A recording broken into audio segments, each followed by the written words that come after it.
Chapter 6. The Trap is Set.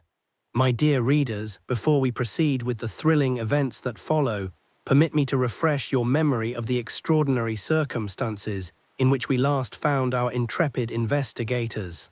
In the previous chapter, Holmes and I journeyed to the pleasant city of Bath, where we sought audience with Lieutenant Colonel Peter Forsyth, a retired officer who had served under the enigmatic Sir Charles Pemberton.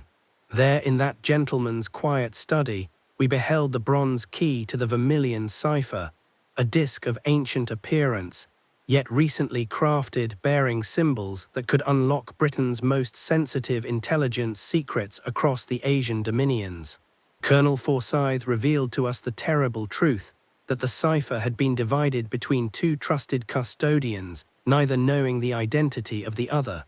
The colonel possessed the key, whilst the cipher itself, that complete catalogue of our agents and operations, lay hidden in the estate of some deceased officer, awaiting discovery by friend or foe.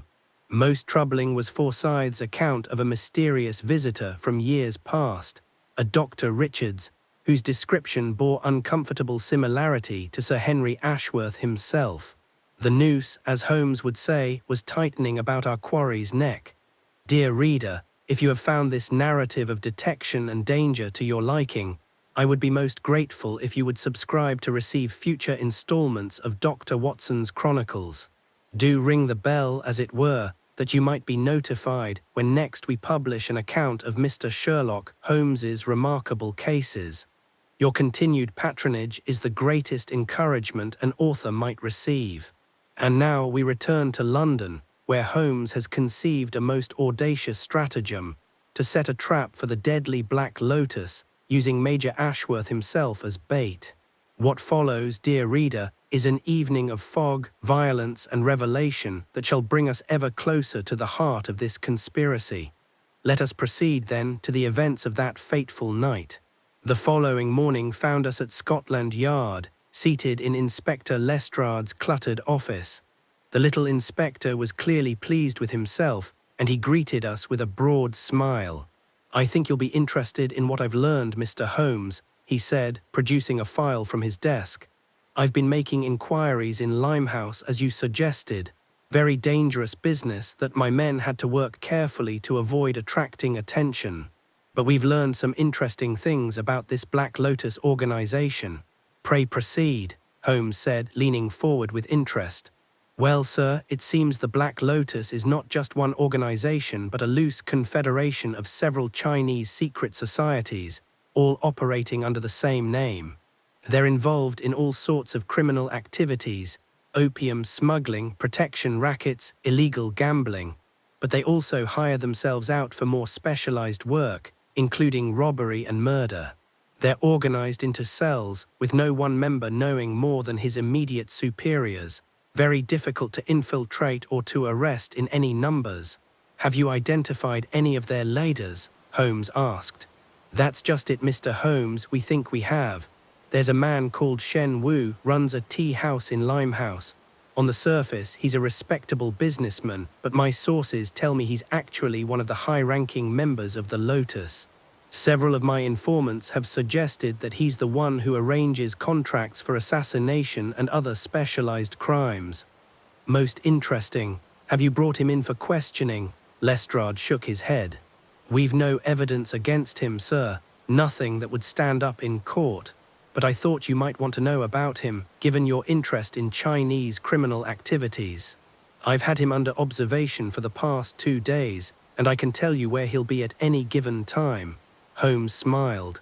"Inspector, you have done excellent work. This Shen Wu may prove to be the key to unraveling the entire affair. Now I must ask you to do something else for me, something that may seem unusual but which is vital to my investigation." He proceeded to outline his plan for the false transfer of Major Ashworth. Lestrade listened with growing alarm, shaking his head repeatedly. "Mr. Holmes, it's far too dangerous. You're proposing to use one of my constables as bait for these assassins." "I can't authorize such a thing, Inspector," Holmes said patiently. "The Black Lotus will make another attempt on Major Ashworth's life regardless of what we do.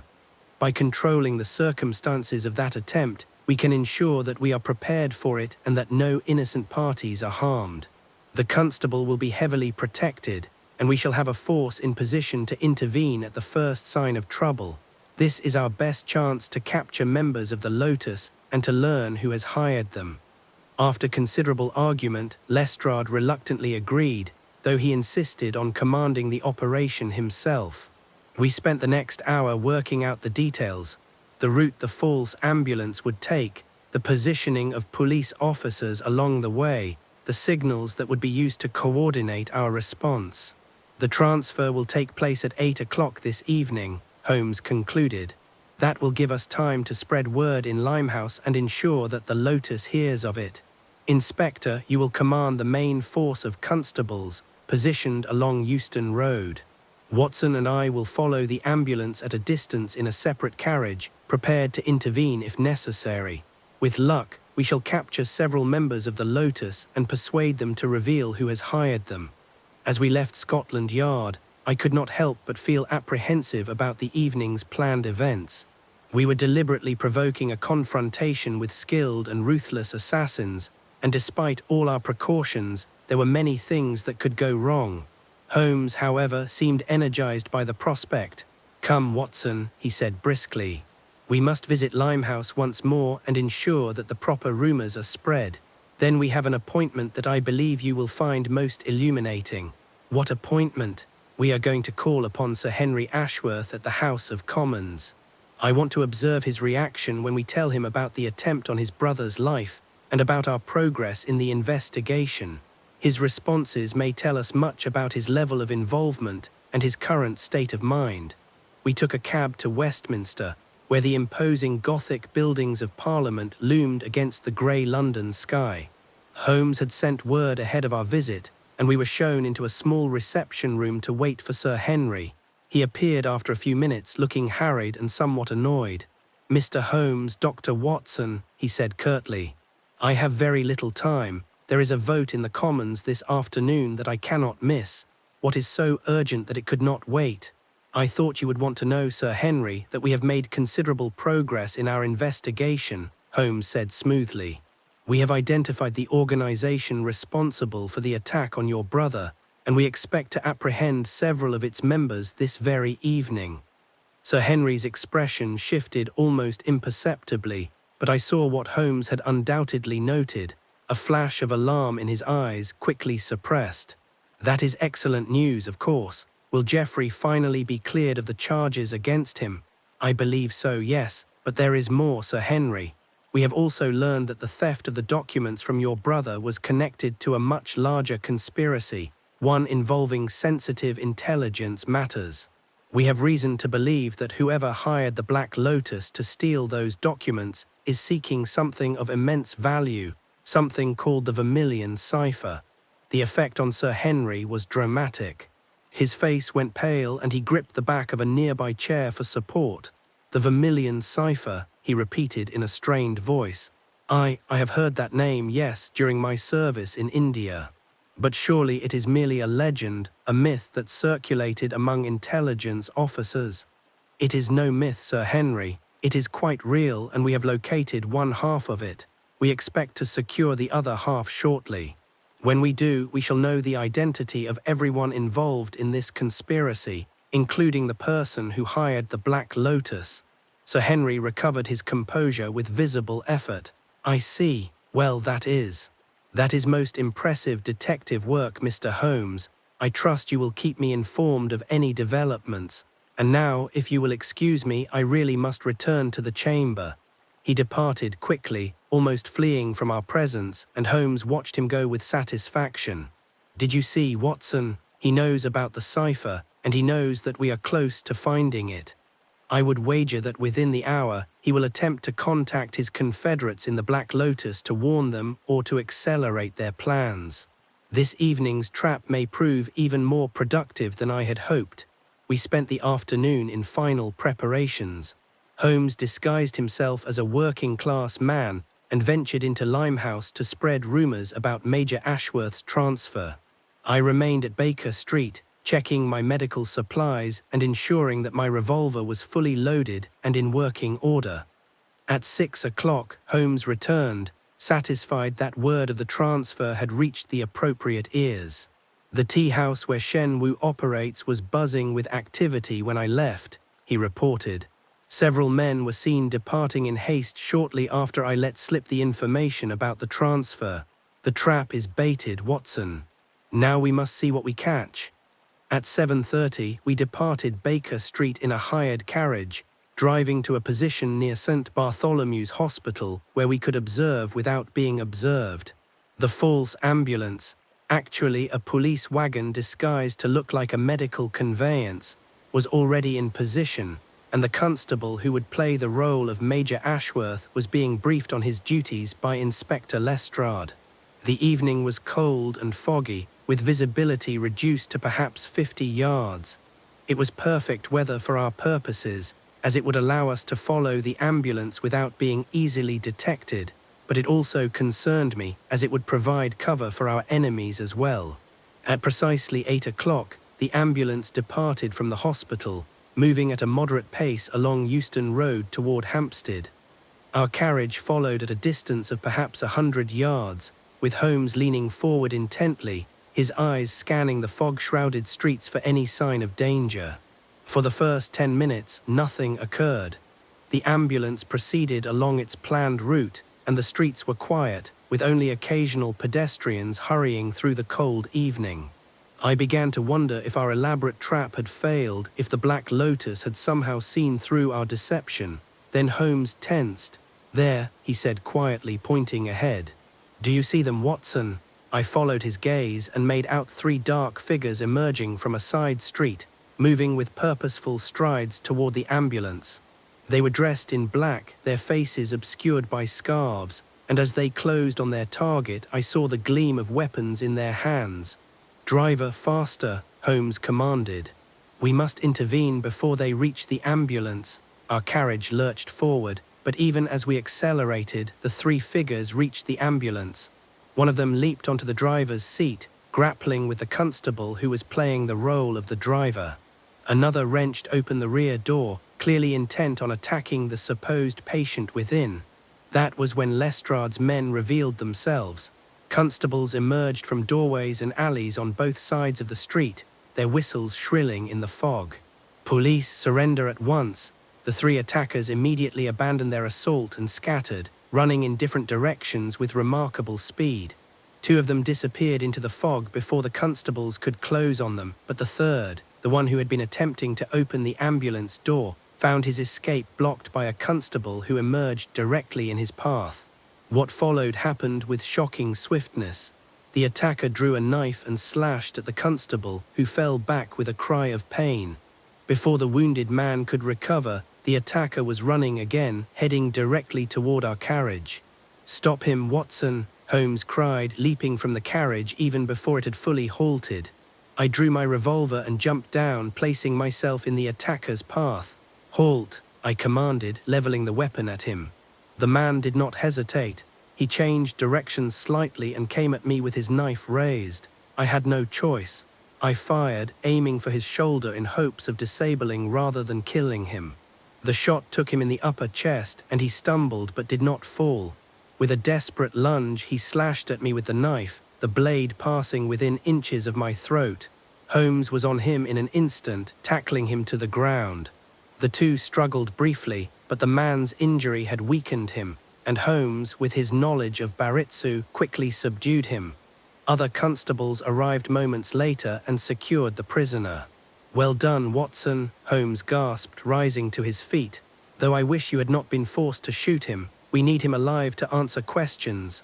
I knelt beside the wounded man and examined his injury. "The bullet passed through the upper lung," I reported. "He needs immediate medical attention, but he should survive if we act quickly." The man was carried back to St. Bartholomew's Hospital, where I supervised his treatment. He was unconscious by the time we arrived, having lost considerable blood, and it was several hours before he was stable enough to be questioned. During that time, Holmes paced the hospital corridors like a caged tiger, frustrated by the delay but recognizing its necessity. Finally, shortly before midnight, the man regained consciousness. Lestrade and Holmes were immediately at his bedside, with me standing by to ensure that the questioning did not further endanger my patient. The man's eyes opened, focusing slowly on Holmes. He was young, perhaps 25, with the typical features of a southern Chinese. Despite his pain and weakness, there was a hardness in his expression that spoke of a life lived outside the law. "What is your name?" Holmes asked in Cantonese. The man remained silent, his jaw set stubbornly. "You are going to die," Holmes said bluntly, though this was not medically accurate. "Before you do, you have a choice. You can die with honor, knowing that you have protected your Confederates, or you can die knowing that you have betrayed your oath to the Black Lotus. Which shall it be?" The man's eyes widened slightly at the mention of the Black Lotus, but still he said nothing. "I know about Shen Wu," Holmes continued. "I know that he arranged this contract, that he hired you and your companions to kill Major Ashworth. What I do not know is who hired Shen Wu, who is paying for this assassination. Give me a name and I shall ensure that when you die," he paused meaningfully, "your family in China receives compensation for your loss." It was a calculated gamble, an appeal to the man's sense of family obligation, combined with the false suggestion that his death was inevitable. For a long moment I thought it had failed. Then the man spoke, his voice barely above a whisper. "I do not know the name. We are never told the name of the client, but I can tell you this. He is an English gentleman, a man of high position. He has paid Shen Wu many times over the years for various services. This is not the first contract he has given us." "Describe him," Holmes commanded. "I have never seen him, only Shen Wu meets with him. But Shen Wu has said that he is a man who wears the mask of respectability while his soul is stained with evil. He is a man who will stop at nothing to achieve his ambitions. Where can I find Shen Wu? He will not be at the tea house. By now he will know that I have been captured. He will have fled to the safe house, the place where we go when the police grow too close." "Where is this safe house?" The man hesitated and Holmes leaned closer. "Your life for this information. Tell me where Shen Wu has gone, and I shall see to it that Dr. Watson here does everything in his power to save your life. Refuse, and I shall walk away and let you die from your wounds." It was a bluff. I would never abandon a patient, and Holmes knew it, but the wounded man did not know this. After a moment of internal struggle, he spoke again. "The safe house is in Shadwell, near the docks. Number 17 Nightingale Court. It is a warehouse that appears abandoned, but the upper floors are used by the Lotus. Shen Wu will be there, destroying records, preparing to flee London. How many men will be with him? Perhaps 6 or 8, all of them skilled fighters, all of them loyal to the death." Holmes nodded and rose from the bedside. "Inspector Lestrade, we must act immediately. Shen Wu must not be allowed to escape." "Mr. Holmes," I objected, "you cannot mean to assault a warehouse filled with armed criminals tonight. You must wait for daylight for reinforcements. There is no time, Watson. By morning Shen Wu will be gone, and with him any chance of proving Sir Henry Ashworth's guilt. No, we must strike now, while we still have the advantage of surprise." Lestrade looked dubious but nodded. "I can have a dozen constables assembled within the hour. We'll surround the warehouse and force them to surrender." "Make it 2 dozen, Holmes said. "These are dangerous men, Inspector, and they will not surrender easily. But we must take Shen Wu alive. He is the link between the Black Lotus and whoever hired them. Without his testimony, we cannot prove the case against Sir Henry." The next hour was spent in frantic preparation. Constables were summoned from their beats, armed with truncheons and whistles. A police wagon was ready to transport prisoners, and Holmes, Lestrade, and I planned our assault on the warehouse in Shadwell. As for me, I checked my revolver once more and steeled myself for what promised to be a dangerous confrontation. We were about to beard the Black Lotus in their den, and I had no illusions about the violence that might result. But there was no alternative. We had come too far, learned too much to turn back now. The truth about the Vermilion Cipher was within our grasp, and with it, the evidence needed to bring Sir Henry Ashworth to justice. The game, as Holmes would have said, was afoot, and before the sun rose on another day, I knew that it would be played to its final, dramatic conclusion. Thus concludes our account of that perilous night in the fog-shrouded streets of London, wherein we engaged the Black Lotus in mortal combat and extracted from their number certain intelligence of the gravest import. Yet I must caution you, dear reader, the true danger has only just begun to reveal itself. What transpired in the darkened warehouse of Shadwell? What secrets did the wounded prisoners divulge?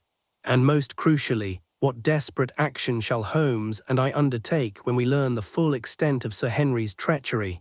I dare not commit these revelations to paper in advance, save to say that Chapter 7, The Shadwell Raid, contains scenes of such intensity and consequence that I scarcely believed them even as I lived through them. Blood will be spilled, secrets long buried shall come to light, and before the dawn breaks over London, we shall find ourselves in a confrontation that will test not only our courage, but our very souls. The Vermilion Cipher itself shall be within our grasp, but at what terrible cost? I implore you, dear reader, if you have not yet subscribed to receive these chronicles, do so at once. Ring that bell with utmost urgency, that you might be notified the instant Chapter 7 becomes available. Those who delay may find themselves haunted by curiosity, wondering what fate befell Holmes and Watson in the most dangerous hours of their investigation. Do not deny yourself the continuation of this narrative, for I assure you, what follows will exceed even the dramatic events you have just witnessed. The game, as my friend would say, is approaching its endgame. Will you be there to witness it? Until Chapter 7, I remain your faithful chronicler, John H. Watson, MD.